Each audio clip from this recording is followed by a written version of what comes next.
vast land, intense and full of extremes. Spectacular landscapes lie next to overflowing multitudes of humanity.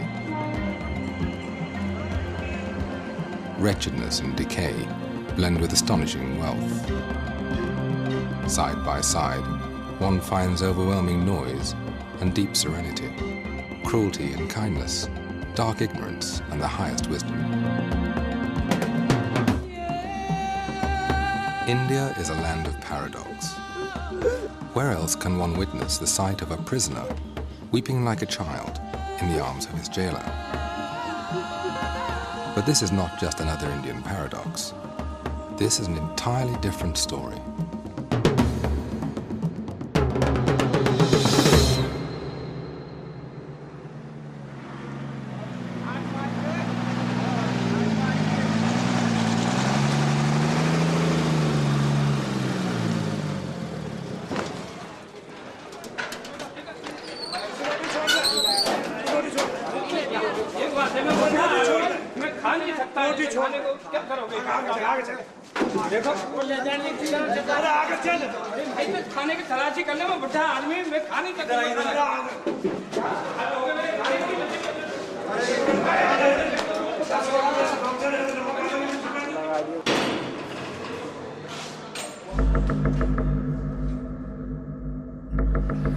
I came to Tihar in 1988. I get caught in the airport, Indira Gandhi International Airport, sorry, with 4 kilos of heroin.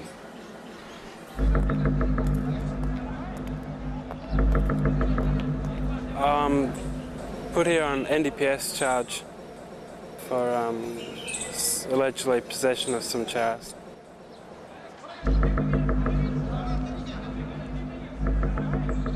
Triple murder case Ahmedabad में हुआ था 1983 में। उस case में मुझे पहले फांसी की सज़ा हुई थी, उसके बाद में यानी हाई कोर्ट में लाइफ सेंटेंस की सज़ा हुई। What am I doing in Indian jail? Time is what I'm doing in Indian jail. No, actually I'm doing Vipassana now.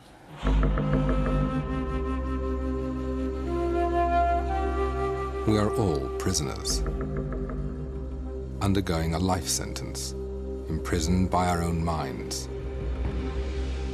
We're all seeking parole, being hostages of our anger, fear, desire.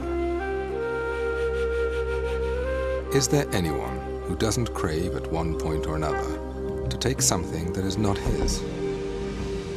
Is there anyone who doesn't wish, at least once, to hurt the one who hurts him? It is a thin line that separates us from these people who stare at us from inside this cage. The same things that do not go beyond the threshold of our thoughts have crossed, in their case, the threshold of action. But still, we are alike. Inside our heads, we're all potential criminals.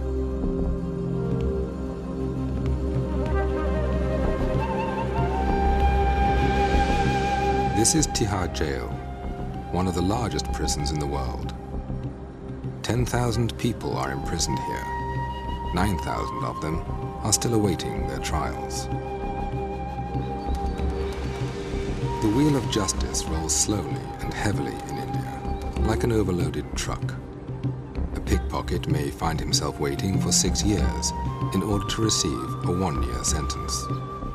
It could take another 2 weeks. It could take another 2 years, 3 years, 4 years. They take their time.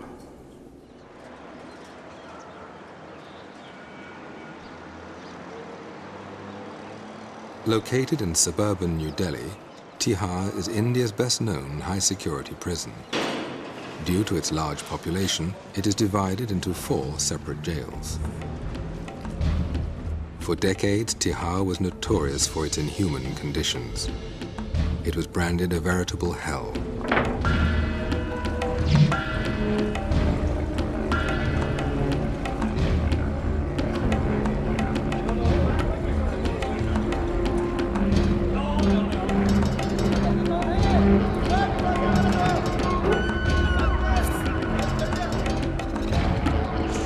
Violence, corruption and drug use are common problems in almost any prison. But in Tihar, they were magnified due to congestion and harsh conditions. It was a horrible place. There was a lot of extortion, a lot of beating, a lot of gang fights inside the jails. There was a lot of problems, many problems. The combination of 1,000 convicts, along with thousands still awaiting their trials, had created a hierarchy of power and an explosive atmosphere. There are massive more under-trials than there are convicts. The few can control the many. Take from the under-trials. Convicts used extortion, and you beat a few people up occasionally, and the many will come across with a few rupees here, a few rupees there, you know. The inmates, they're not being themselves. I mean, this a macho image, I mean, tough, aggressive. You know, you get a few thousand macho people together, you know, and that's a lot of aggression, you know. And that's a lot of controlling, because this is prison, that's a lot of controlling to do. So I've understood when I first came here myself that sometimes the stick had to be used. But you have a point where you don't go beyond. The jail staff were trained under the old tradition of oppression, isolation and punishment. They believed that if the prisoners were made to suffer, they would not commit crimes after their release for fear of being sent back to this hell. But they were wrong. In Tihar, prisoners were specializing further in crime. I'm here now about 13 months. I was taking some heroin from Kathmandu to Toronto via the airport in New Delhi. I was searched in New Delhi and I was brought here. David is one of the foreign inmates kept in Tihar. Everybody is a legal expert in Tihar jail. Everybody knows all the ins and outs of the Indian system. It just so happens some of them will be here for 6 or 7 years maybe, but they'll tell you how to get out. With this record, Tihar was hardly the place to expect a breakthrough in prison reform. And yet, this is exactly what happened.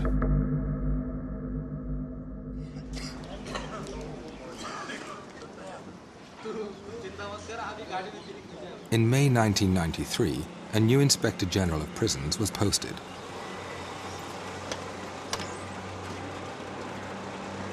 The new IG was Kiran Bedi, a little woman with a big reputation and an even bigger vision.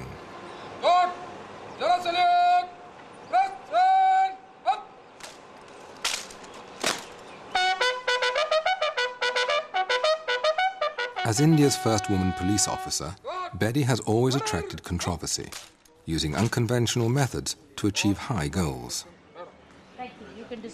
To me, she's a magnificent woman. She's got integrity, she's got very high morals, and she certainly has ambition. She's been everything from a tennis star to a notorious policewoman who used to tow away dignitaries' cars from towaway areas. That's where they called her Crane Betty. I vividly remember the day when she was to join. We have a meeting for 1.5 hours, and that meeting she only made us clear there is a very thin thread between us as officers and those inside. We have also made blunders in our life, but thank God we are not inside. Unfortunately, they are.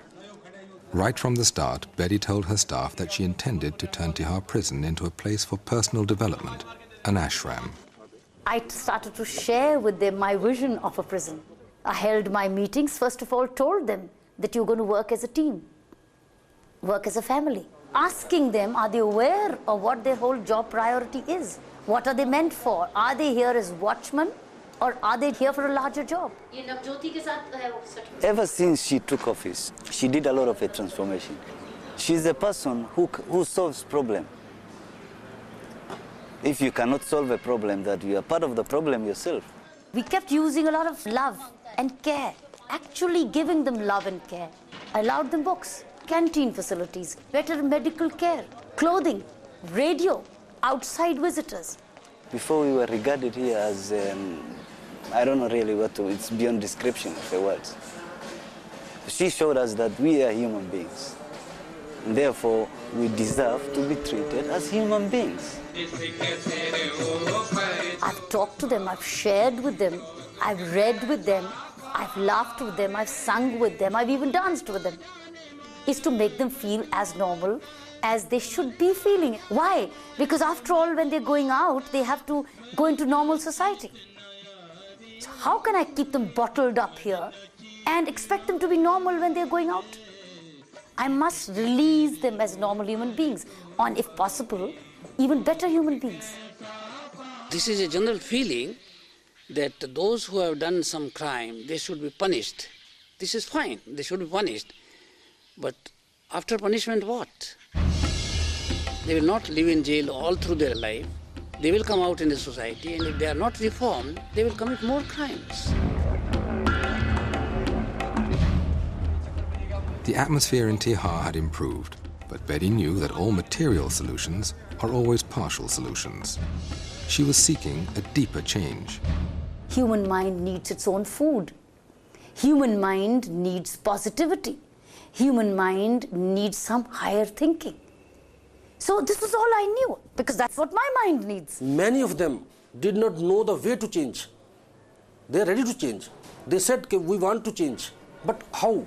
They have no skills to handle their problems. How do I give them skills to handle themselves? What do I do? I was absolutely like a fish out of water. Where do I go for a magic? Who will come to this prison to counsel? Who will provide the psychological food? I was just looking for an answer. And I got an answer. The answer came, unexpectedly, from inside the prison. One morning, Betty was doing her daily rounds. A young jail officer approached her and told her of an age-old teaching called Vipassana. I was walking the prison and one officer, Rajinder Kumar, came to me, said, "Madam, you're looking for an answer? I have the answer." And what is the answer? There is a technique which change all. I also do a work of Vipassana meditation, and it changed a lot in myself. I was a very angry man. I would be horrible as a person, but I went for Vipassana and I'm a different person. Madam, if you don't believe me, ask my family, ask my colleagues. If you introduce this course in jail, so it will help all the inmates. They will get rid of their sufferings. Then she immediately told me, "You give me address." So he gave me the address of Mr. Ram Singh. I wrote a letter to Mr. Ram Singh saying, "Could I have you visit my prison?" Exactly still not knowing what Vipassana stands for. What Kiran Bedi also did not know was that Vipassana meditation had previously been tried in Indian prisons.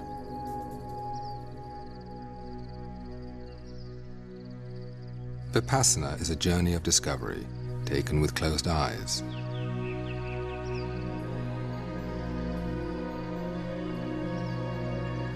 The goal is not simply to satisfy the traveler's curiosity, but to get transformed by the journey and start living a better life. Vipassana means to see things as they really are, in their true nature. It is an ancient meditation technique discovered 25 centuries ago in India by a man named Siddhartha Gautama, known as the Buddha. The records from the Buddha's time tell remarkable stories of serial killers changed into saints and of cruel tyrants who became model rulers by practicing this technique. With the passing of time, civilizations rose and fell, but Vipassana was carefully preserved and passed on from generation to generation in South Asia.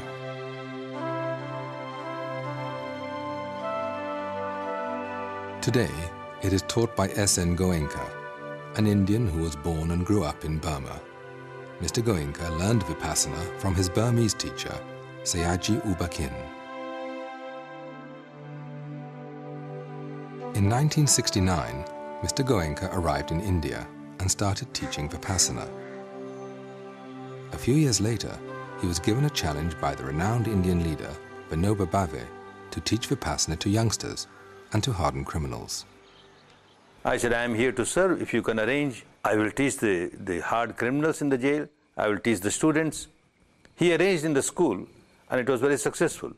But he could not arrange in the prison because the rules of prison, manual of prison is such that A teacher cannot go and stay there, one has to stay outside, and that was not acceptable to me. When a course is given, I must be there with my students. It could not materialize. But later on, the Rajasthan government was good enough to relax their rules, and first course was given there in the Jaipur jail. In 1975, in Jaipur, prisoners learned Vipassana for the first time. Mr. Goenka insisted again on some conditions, and the prison authorities were trying hard to meet his demands. Before the course started, some people were brought in chains and ankle chains. So he said, "What is this?" I said, "They are very hardened criminals and very dangerous criminals, and we want that they should also take a course." But he said, "Why have you put the chains on them? Because they are dangerous." He said, "No, I can't give Dhamma to the people while they are in chains. So they have to be removed." And the IG and the superintendent of jail, they didn't agree. Because the IG said that there is a great possibility that one of them or few of them will get up and strangle Mr. Goenka or you as Home Secretary, and they will get a big name. Because they are in any case dying, they will be hanged or they will have serious punishment. So we took little risk, and it was decided that they will put a guard close by, and if anybody got up menacingly towards us, he should be shot.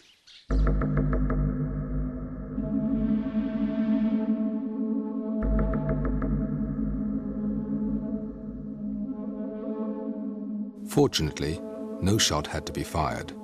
The Jaipur jail course concluded peacefully. Its success led to more courses in other prisons. One of them was Baroda jail. The superintendent, Mr. Vora, was impressed by the effect of Vipassana on his prisoners and decided to take a course himself. After that, he arranged 5 more courses in Baroda jail. कैदियों के बीच और staff के बीच में जो coordination है वह भी अच्छे तरह से चल रहा है. कैदियों को अपने फैमिली के साथ का जो व्यवहार है वह भी अच्छी तरह से चल रहा है. कैदियों में जो रिवेंज लेने की जो भावना है कि मैं यहाँ से छूट और बाद में उनको मार डालो, ऐसा कर डालो, ये सब उनमें से निकल गया. Babu Baya was notorious for killing 3 people in 5 minutes during a gang fight. और जो मेरी खिलाफ पार्टी थी, जिनके लिए मुझे नफरत थी, बदले की भावना थी, विपश्यना साधना से इतना परिवर्तन आया कि उनके लिए मुझे एक तरह की हमदर्दी जागी, अपने किए पे पछतावा हुआ. After taking a course, he contacted the family of his victims, seeking forgiveness. यानी समाधान कॉम्प्रोमाइज के लिए वे तैयार भी हुए, और 92 में रक्षाबंधन के दिन यहाँ पे आके उन्होंने मुझे, दोनों बहनों ने काफ़ी खेलदिली पूर्वक स्व खुशी से आके उन्होंने राखी बांधी और एक भाई बहन का पवित्र नाता उन्होंने यानी जोड़ा है. और आज भी मैं उनकी फैमिली को पूरा अच्छी तरह अपनी फैमिली की तरह ही संभाल रहा हूँ.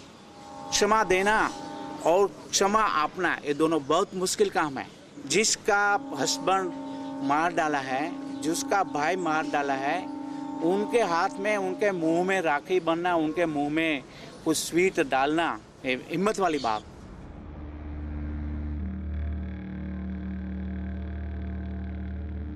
A Vipassana course is 10 days long. Students live in complete silence, meditating from early morning till night. For 10 days, they follow a basic code of moral conduct.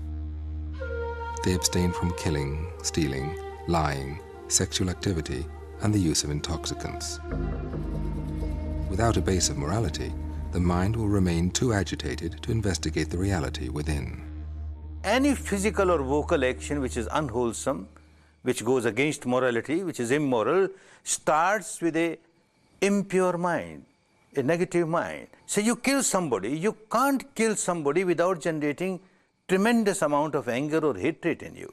You steal something, you can't steal something without generating tremendous amount of craving or greed. And every time one generates negativity in the mind, one becomes miserable. When you do something wrong, you instantly punished. Why? Because you're now guilty. You've told a lie and you're telling 100 lies to justify one lie. You've stolen, now you're suspicious that you might be caught. The very fact that you are under the agony of getting caught is the pain you're getting out of the law of nature.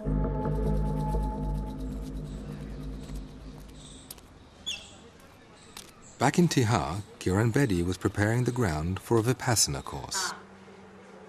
She said that if a course could be organized, I say, why not? we can do this. So there also the similar difficulties came. I said first condition is that some of the jail senior people should attend the course first, then only we'll agree. Unless the keepers of the prisoners change, prisoners will not change.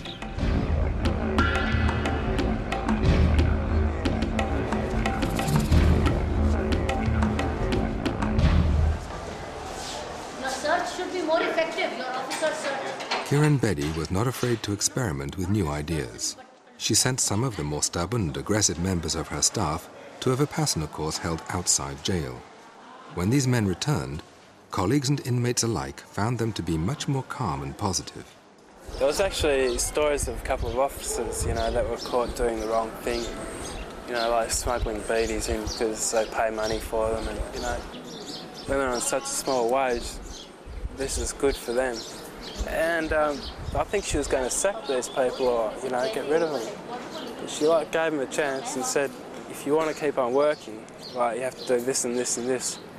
And you have to go and do one of those 10-day courses as well. Everything you do, you have to pay for, one way or another. My life is instant. I do something wrong and it's there, pow. My family still don't know exactly where I am. My mother thinks I'm in India, but I didn't want to worry her to say where I was, so I thought I'd just tell her I was doing Vipassana, and I am. The first Vipassana course, as taught by S.N. Goenka at Tihar Jail, was held in November 1993. Over 100 prisoners and jail staff participated. She was not forcing people. Just go and see yourself. If you like it, well and good. If you don't like it, well and good. But just go, please, and see yourself. They were asking people interested in Vipassana or meditating. The school came around in one of the wards, and so I went.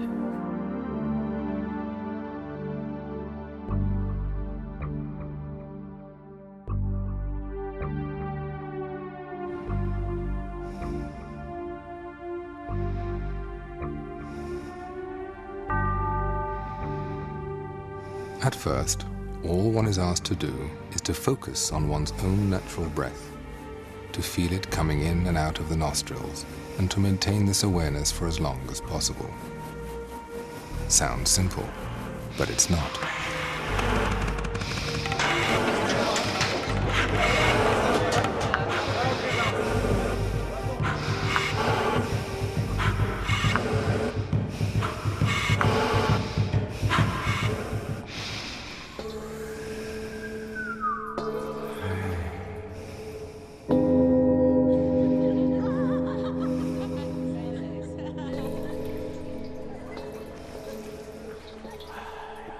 It's something which you can't avoid.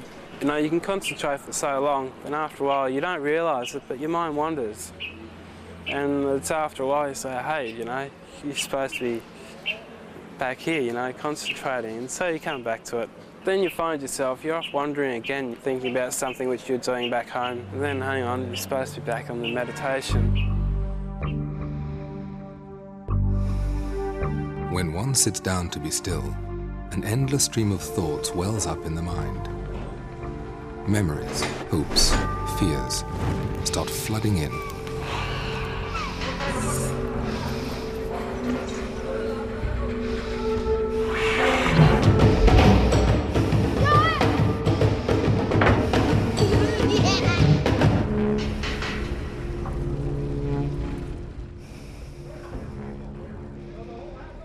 After a 3-day struggle, the mind quiets down.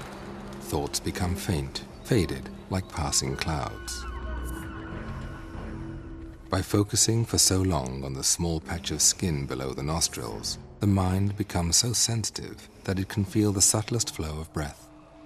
A new realm of sensations unfolds within this area. Itching, tingling, heat, pressure, natural physical sensations, never before experienced so vividly. Only then is one prepared to learn Vipassana. The whole idea with Vipassana is to go inside. And when you go inside and everything is quiet, and you're quiet, then you contact yourself, you can come inside yourself, and you can feel your sensations. Continuous awareness of physical sensations without reacting is the core of the Vipassana practice. Every sound, vision, taste, smell, everything that contacts the body instantly produces some sensation. The technique focuses on natural physical sensations as the crucial link between mind and body, the key to understanding human behavior. Through Vipassana, one realizes that one's own attitudes and addictions, suffering and happiness, are not caused by the outside world. It is the reactions to pleasant or unpleasant sensations the world evokes within the body that dictate one's actions and conditions the mind.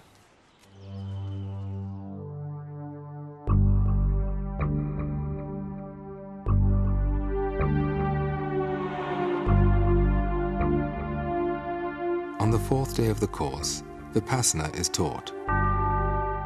Students learn how to observe objectively all the sensations in their bodies, whatever they may be, without reacting to them. They watch emotions come and go. They watch pain come and go. They watch pleasure come and go. And they realize, not intellectually, but through their own experience, that nothing is permanent. Hatred, passion, greed are not abstract anymore. By watching the physical sensations accompanying these emotions, and by understanding their impermanent nature, one can actually start changing the habit of blind reaction.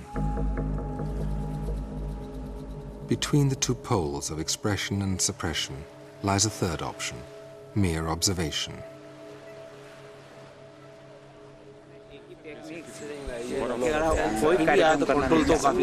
After the first course, I was like so overwhelmed with everything. I see things as the way it is, the reality. You do get a lot of answers out of it. It's you who can make yourself into the right path, and it's you who can lead to a misery. There's a happiness in there, you know?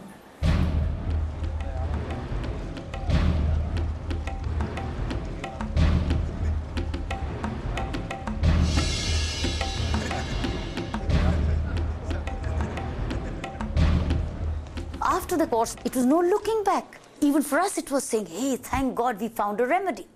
We found an alternative. We found a way to take them to. Then there was no looking back. The first Vipassana course in Tihar jail was followed by 5 more, and Kiran Bedi was once again thinking ahead. We became greedier. We were impatient. Why only 50, 60 when I have 10,000 people with me? So why can't we reach at least a large percentage of a massive course rather than going into small trickles to have a massive impact? They said, would you be able to arrange a course of over 1,000? I said, yes, immediately. Are you sure? I said, yes. It was one of the most ambitious projects in the history of Indian prisons. It was also the largest Vipassana course conducted in modern times. In just a few weeks, a special area was prepared inside the prison. Accommodating in one place 1,000 inmates, as well as Mr. Goenka and his assistants, was a tremendous undertaking.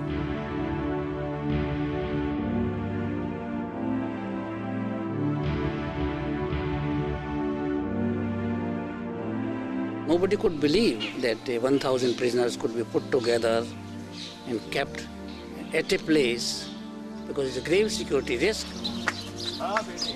मेरे से विपस्सना पूछ रहे थे, मैंने कहा मैं कौन हूँ बताने को। विपस्सना विद्या जो कि आप यहाँ शुरू कर रहे हैं एक एक्सपेरिमेंट, इससे आप को क्या लगता है कि यहाँ क्या बदलाव आ सकेगा? ये एक्सपेरिमेंट नहीं कर रहे हैं, एक्सपेरिमेंट तो हो चुके, यहाँ भी अच्छे उसके परिणाम आए हैं। परिणाम आते हैं तो लोग बैठेंगे नहीं, क्यों बैठेंगे?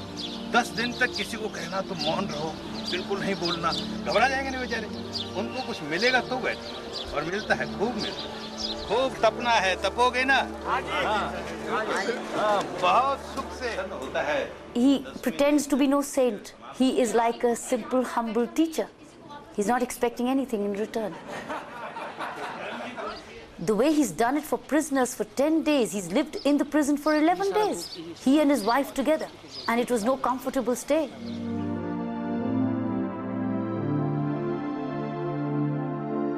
"1,000 prisoners gathered in the huge tent on the evening of April 4th. They reflected the wide range of human experience: Hindus, Muslims, Christians, Sikhs, from different nations and social backgrounds. It is essential that you will keep silence, noble silence. It doesn't mean that your mouth will be locked. Talk to your teachers, your guides. There is no restriction about it. In the early hours of the next day, a fierce rainstorm, extremely unusual for that dry season, suddenly descended.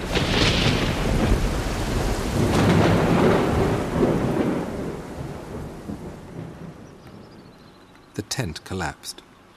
All the rugs and meditation cushions were completely soaked. An emergency meeting was called at 3:30 a.m. to consider cancelling the course. Instead, measures were quickly put into action, allowing it to continue.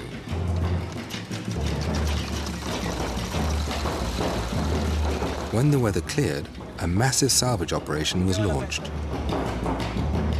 Meanwhile, the course continued as prisoners meditated in their barracks. By evening, the tent was ready again for the students to assemble, and the course went on as planned.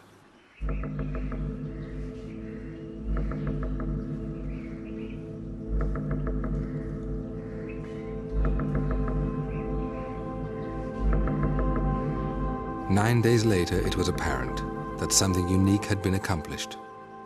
It actually changed people. It made my prisoners weep. It made them cry. They had realized what life actually could be. They had looked within, and within themselves they had seen the feeling of revenge. They had seen anger. They saw the disrespect and hurt they had caused to parents and society, and they wept, and they wanted to be different. I felt guilty that I have did a wrong thing. I have done a wrong thing. And what I have done, it's something which I can come out of it and correct it. That realization was the greatest magic. That's exactly what I was looking for. How do I realize them, make them realize they've actually hurt society? They're just all the time saying, we're innocent, we're innocent. We never hurt society, society hurt us. How do I convince them that you did hurt society at some stage of your life?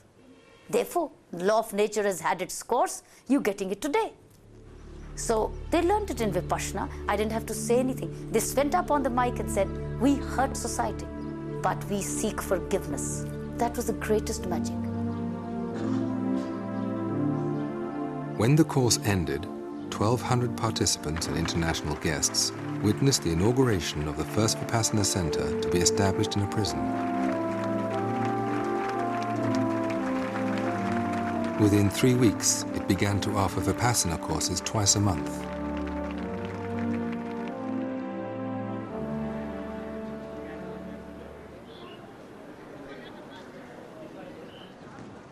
Don't expect any miracles. It will take time. Not that all of a sudden a criminal changes to the saint.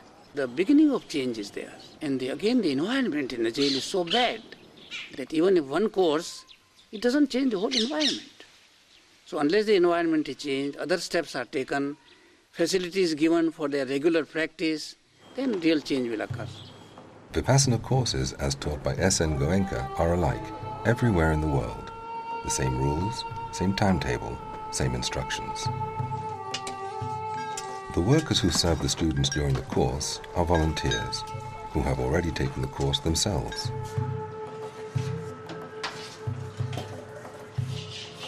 A teacher trained and appointed by Mr. Goenka stays within the course site for 10 days and conducts the course voluntarily.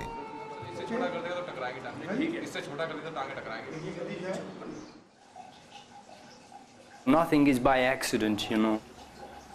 I come, I'm caught, I'm here, all for a reason. I don't have to be caught going to Canada. I could have gone to Canada and then gone back and my life, this. It's all for a reason. After taking a few Vipassana courses, David asked to be transferred to the Vipassana ward and work there as a volunteer. When I first came, I thought, why is Vipassana here? Of course, when I say that, it answers itself, because this is where it's needed most. This is history in the making, you know. This is the first chance where Vipassana where this is being used in a prison system to possibly reform people. And if this does show results, then this could reform the whole prison system and the entire planet. And it happens here. If I scratch his belly, he should attack me. There you go. You're a cat? See, all I can really do is to try to set an example for other people. In doing this, then maybe they will try a little bit harder for themselves. David, the one-day course is on this date, no? We have 4 one-day courses. Yeah. Your 26th morning is jail 4. Yes. And 27th morning, I'm bringing jail 1, 2, and 3 together. So tell him we would need him at both the 9 o'clocks. Please tell the teacher. I cannot do anything Vipassana-wise for anybody. They have to do it themselves.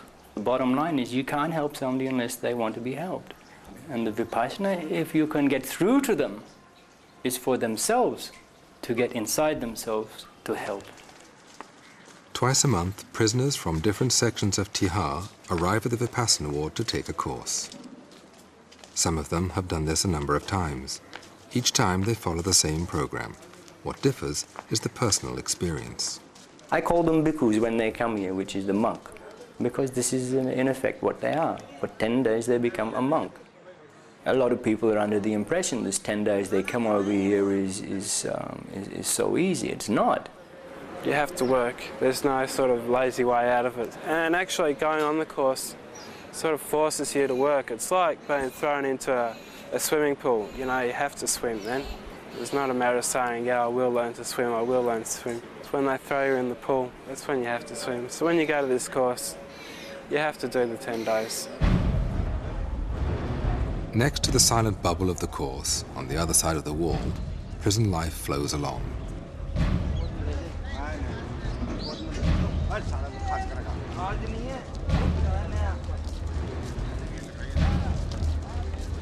In Tihar jail, prisoners can have yoga lessons, counseling sessions, and other educational programs. But a Vipassana course is quite different from these activities, and prisoners are not always aware of this fact. We're in jail, and jail have jail rules. This is Vipassana, Vipassana has Vipassana rules. And it happens to be that Vipassana rules are more strict than what the jail is. Some of them understand, some of them don't understand. You see, in jail they have the rules, but the game is to bend the rules as much as they can do, or change as much as they can to take control themselves. And they bring that same attitude in here. You still bathing, boy? And I say, no, this is not jail. That's jail. You want to go back to jail, you can go back to jail, but this is Vipassana. We do have a little bit of people who become jealous, maybe envious, because here people seem to get a little bit more than what other people do. They don't realize that the guys who come here are putting more into themselves. If somebody has had some sort of experience or self-discipline, then they seem to be falling into it much easier. Let's understand that 10 days is the basic, you know. I mean, this is the least amount of time necessary to get some sort of a spark to the candle.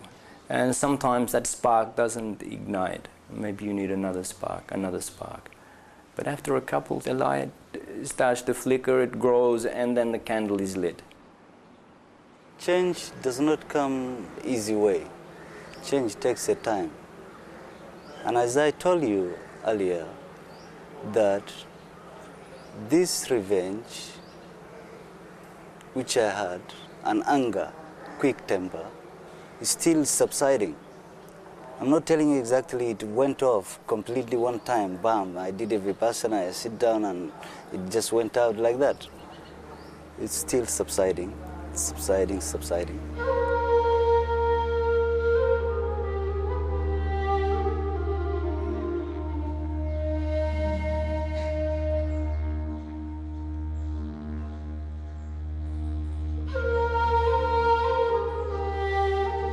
Why did it happen that I'm here? What happened to me, it's what I've done to myself. And that's why I'm here.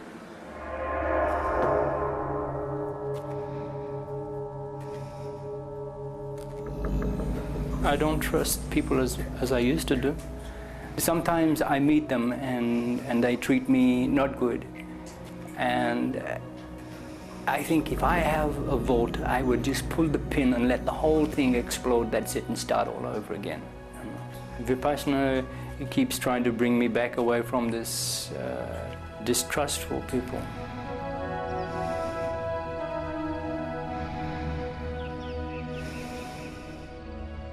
I'm here now doing Vipassana, and it's your way of life. The way you talk to people, the way you think, the way you act, the way you do things for people or don't do things for people.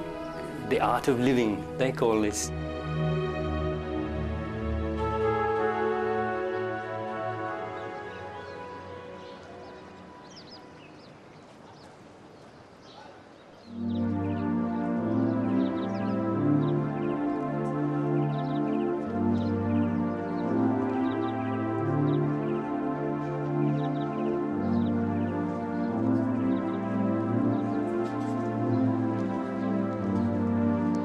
On the morning of the 10th day, silence ends.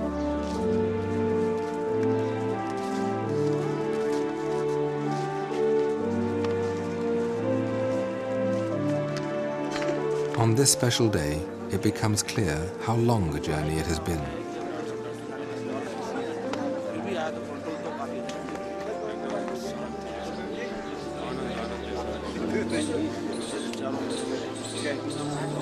Students make the transition back to a more extroverted way of life.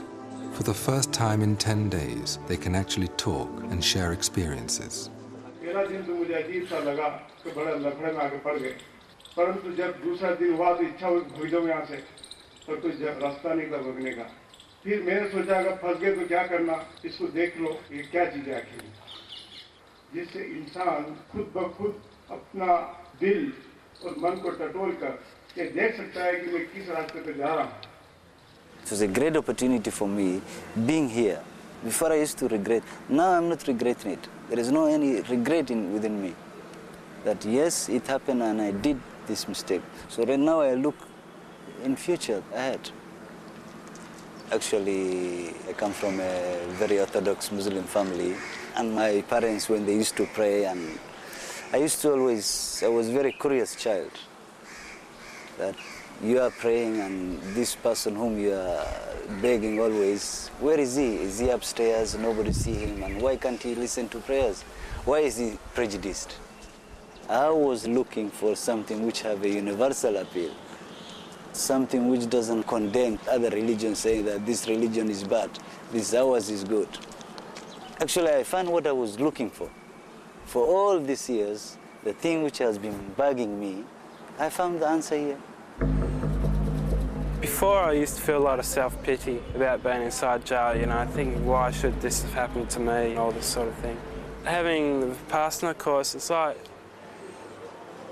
I'm grateful that it was there, you know, I'm almost grateful for coming to jail to actually go there and, you know, have the opportunity to do it. You know, I often think to myself, when I get home, you know, I've got my own bedroom, I can meditate there, I can make it a regular part of my life. But, you know, old habits die hard, and it's very easy just to fall back into the old pattern of lifestyle.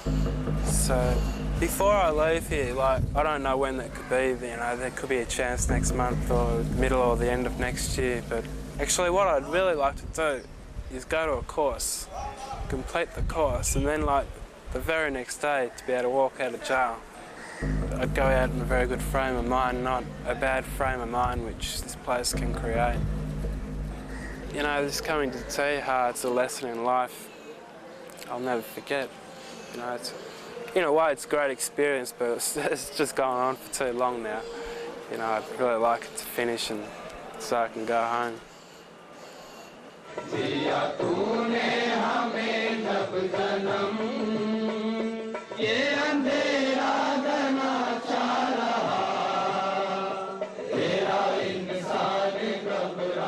It sure has come a long way. Earlier prisons were not being opened for this course. Some were not. But now the government of India sent out a circular to all the prisons in India to encourage Vipassana courses. Because the prisons were capable of receiving it. Staff was accepting this. The community outside was expecting this to happen. You know, there was a positivity of a belief that this can happen in the prison now. People who were being released from the prison were not coming back anymore. Outside, people had started to see the change in their thinking and behavior. So there's been no looking back.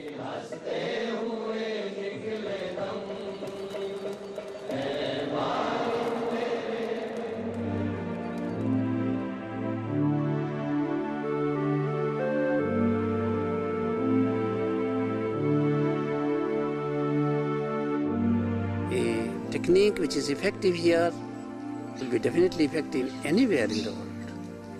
Prisons in the West and the prisons in the East, men in the West, men in the East, no difference of degree. But totality, we are the same people all over the world. The traditions are different, culture is different, but man is not different. His attitude is not different. Governments are not different. It looks that government in India may be harsh and the prison conditions are very bad. It's a comparative picture. Even if you build all good things in the jail and all facilities, it doesn't mean that it is a good prison. What is the attitude of the people? That is very important. When a Vipassana course ends in Baroda jail, a special event takes place. In the presence of social workers and guests supporting the Vipassana program, the superintendent, a Vipassana student himself, greets the inmates coming out of the meditation hall.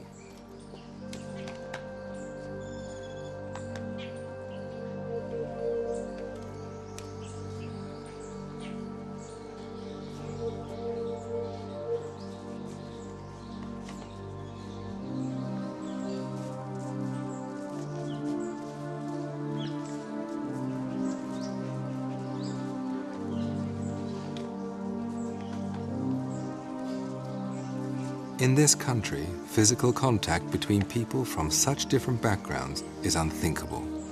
But on this day, barriers are broken.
There was one question one time I asked Ranbedi.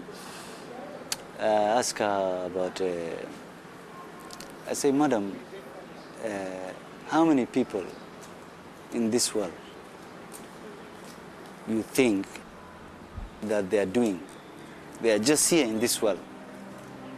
They believe they are here in this world just to do good. What's the percentage? She looked at me and there was maybe 20, 30 people sitting there. She said, you are the percentage. It's you, people. Okay, it's you who can make it, this world, a better place.